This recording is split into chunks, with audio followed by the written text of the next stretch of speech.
should bring in the voice of reason a little bit, bring in Pistons Talk, our good friend Anthony Colombo. He just get his thoughts live here on Crunch Time, get a little bit of a breakdown, what he thinks of Ron Holland and who was on the board. So please welcome to the show the man, the myth, the legend, Anthony Colombo, a.k.a. Pistons Talk. Anthony, welcome to the program. I'm so glad I'm home. I'll just say that first and foremost. What do you think, Anthony? Ron Holland? I'm not surprised by it. I'm not. It kind of, if you go back and look at Trajan Langdon during his time in New Orleans, this is kind of the archetype he goes for, kind of just those lengthy, defensive-minded wings. Herb Jones. Yeah, I know. I heard Booner. I get it. I get where he's coming from. If they went BPA, you're going to go BPA when you won 14 fucking games. I'm sorry. You're not going to go for fit. What do you think, Boone? No, I think that's fair. I've been in Anthony. I'm sure you've watched. I've just been so high on just adding shooting and adding just complementary pieces with Cade and Jaden Ivey. Like if that's who they want to roll with, if Trajan made it seemed like clear. Hey, we want to try it with these two guys. All right, let's get some compliments around him. I think Ron Holland. Like, say you didn't have Jaden Ivey, I think that's a good pick. Do you see what I'm saying? Like, I think that's a similar type of player, but maybe you could even argue a ceiling and maybe a little. Similar. Well, Anthony, what's the vision here in your opinion? Like, because we talked about, we were just talking about it earlier. If you have a lineup of Cade, Ivey, Holland, Asar, and Duren, you can't really do that until at least what's the long term vision? You think? I mean, you need Asar, Fred Vincent to work overtime and develop some shots here. Yeah, no pun intended, right there with Asar. I would say you're not going to play them both right away because it doesn't make sense from a spacing perspective. I think what you'll see is you'll either see Ron Holland in the starting lineup or Asar Thompson. And I think why that's valuable is you're going to have a defender in the starting lineup or off the bench. Now, where I see kind of Ron Holland as a player, he kind of plays that between that small forward and power forward. The one thing that I really like about him, and if you guys watch the tape, watching games on him, this guy is just such an elite cutter.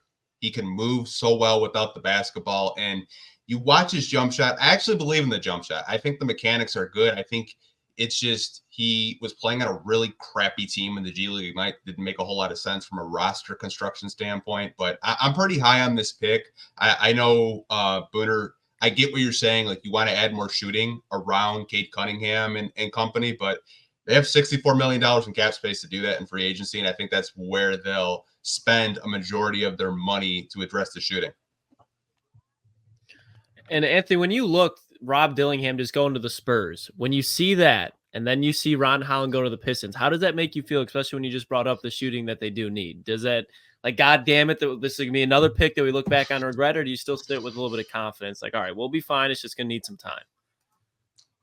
I'll start with Dillingham. It's kind of wild that the Spurs win 2 point guards in this draft. I know. I think they're just covering their ass just in case one of them's a bust, personally. I like Dillingham. My only concern with him coming out of the draft was being just a negative defender. He wasn't really the defender that I think a lot of people talk about. Reed Shepherd was actually a better defender than Rod Dillingham. Rod Dillingham can shoot, though. But you already have a lot of guards. You have Jaden Ivey, you have Cade Cunningham. Rod Dillingham is a guy that needs the ball in his hand. So if you were to draft Rod Dillingham, then you kind of have to ask yourself, well, what are we doing with Ivey? What are we doing with Cade? Because this guy is kind of like a Darius Garland, if you will. In terms of the Rod Dillingham pick, I think we'll be fine, Lucas. I really do. I think this is a guy that was really highly recruited out of high school. He did slip. He had a little bit of struggles in the G League Ignite to start off, going from, high school to, shooting pro level threes and playing against grown men in the G League is a big step. I think it's a little bit above at the college level. The G League is no joke. There are some guys in there that are 8, 9, 10-year pros that are just hungry, trying to get an opportunity. I think Ron will come in, be fine. I know Pistons fans are probably really pissed off right now, and I understand it, but just know this guy was very highly recruited coming out of high school, and it shouldn't deter fans that he didn't go as high as the mocks had him going 2-3 flipping the 5. Real quick update, just an update. Rob Dillingham is now a Minnesota Timberwolf. Yeah, he got traded. He was just traded to the Timberwolves. And also Zack Edey. Remember, Anthony, we did that alternate pick draft. He actually went to the Grizzlies. So he went even higher. Remember, we were joking around. I had him in the lottery. He went higher than that. Grizzlies take Edey, pick 9. That's interesting. Dillingham going to Minnesota. I kind of like that for Minnesota. Because Mike Conley's like what, 50? They're gonna need very fine player. He is. They're gonna need a new point guard. I love that. You got dogs with Anthony Edwards and Rod Dillingham, but Zack Edey to Memphis. I'm surprised, man. I'm surprised that's the center they went with. I probably would have went Khalil Ware if it was me personally, but good for Memphis getting Zack Edey. Yeah, I don't know about Edey. I get why, like, you take him for obvious. I mean, especially at the combine, he was shooting the ball, but I don't know.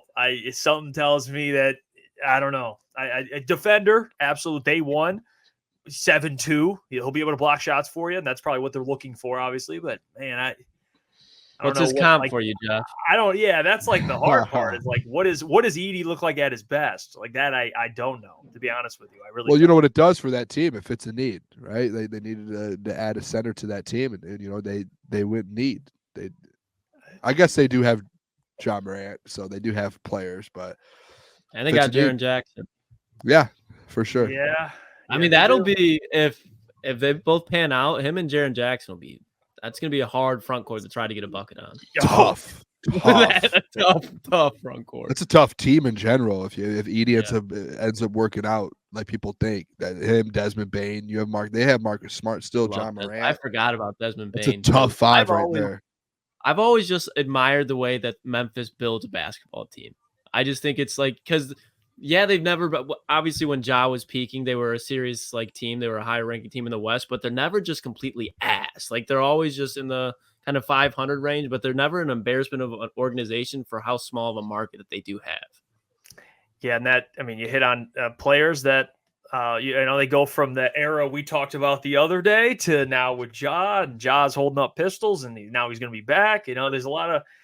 I think the Zack Edey pick will be interesting. I don't know what to really make of it. He went way higher than I honestly expected him to. The Utah Jazz are up. Maybe Cody Williams is in play here. I mean, he's still on the board. Modest is still here. Remember? Yeah, he's fallen. He's fallen a little bit. Mike, I see you over there, Mike. What do you think of all this, Mike? What are you thinking? Look at you. What was that? I don't know. Just I don't know. Zack Edey. Anthony, I just wanted to ask you kind of your view of the pick. Did you kind of view it as like a reach, or did you expect him to go in the top 5, or do you think obviously the situation probably wasn't available for someone to trade up, or no one was calling or whatnot, or no one was answering the phone rather, but do you view the pick as a reach? I don't, but I actually thought that he was going to trade down because he got on the phone and then he kind of walked out of the camera view. I was like, okay, they're trading down because Memphis was trying to trade up to 5. That was the reporting. But I think it's a good pick. You talk to any NBA draft, just analysis, they had Ron Holland as high as 2 on their big board. A lot of these draft analysis are really high on Ron Holland, just as a defender, as a connector, as a guy that runs in transition. I just think he's going to be a really good pick, and he's going to surprise some people just the way that he can pass, the way he can cut, defend, protect the rim, play multiple positions, defend multiple positions. And this is a Detroit Pistons team that was one of the worst defensive teams in the NBA. So you are getting a need here, if you ask me.